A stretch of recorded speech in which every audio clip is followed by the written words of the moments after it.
खैरियत है, कहाँ जा रही हो सुबह सुबह? हाँ पिंकू जान, मैं जा रही हूँ। वैसे मेरी अप्पू से बात हो गई थी, जो कहना था कह दिया। अब मजीद जिद मत करना। यानी जिसे तुम नहीं चाहती हो उसके लिए जिंदगी क्यों बर्बाद कर रही हो? तुम वैसे भी तलाक ले लोगी, 3 साल लगे 5 साल लगे, मेरा खत्म हो जाएगा। तो तुम मुझे एक मजबूत औरत बनने का मशवरा दे रही हो?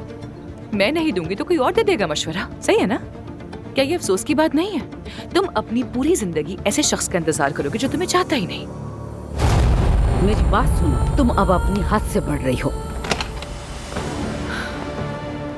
अच्छा ठीक है, जो भी हो। यानी जब हम, अप्पू, मैं और हमारा बच्चा खुशी से रहेंगे, तो क्या तुम इसी तरह से इस घर की वो औरत बन के रहोगी जो तलाक ना लेने पर अड़ी हुई है और खुद पर तरस खा रही है? दफा हो जाओ मेरे घर से, दफा हो जाओ। तुम लैला वाली हरकतें क्यों करी हो मेरे साथ? हाँ देखो, वो भी अड़ी रही लेकिन आखिरकार तलाक ले ली। खैर जो भी हो, शायद तुम्हें भी कहीं कोई रेहान जैसा मुनाफिक मिल जाएगा जो तुम्हारे पैसों के लिए मोहब्बत का ढोंग करे। फिर शायद तुम भी खुश हो जाओगी। बदतमीज औरत, क्या बकरी हो तुम? बदतमीज औरत, निकल जाओ मेरे घर से, समझ गई? क्या करी हो जाओ यहाँ से। दोबारा अपना चेहरा मत दिखाना, मैं तुम्हारा मुंह तोड़ दूंगी मार मार के। देखो मैं उस वक्त ज्यादा औरत हूँ, जान ले लूंगी तुम्हारी। दफा हो जाओ मेरे घर से, दोबारा कभी मत आना।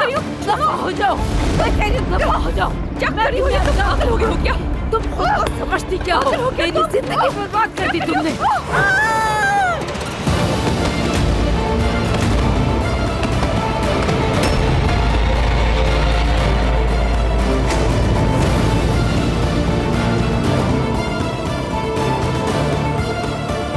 मम्मी,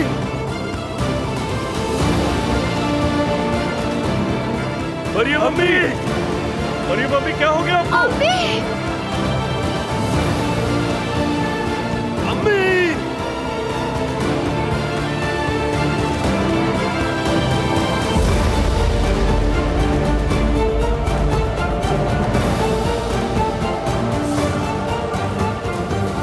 एम्बुलेंस को कॉल करो, एम्बुलेंस को।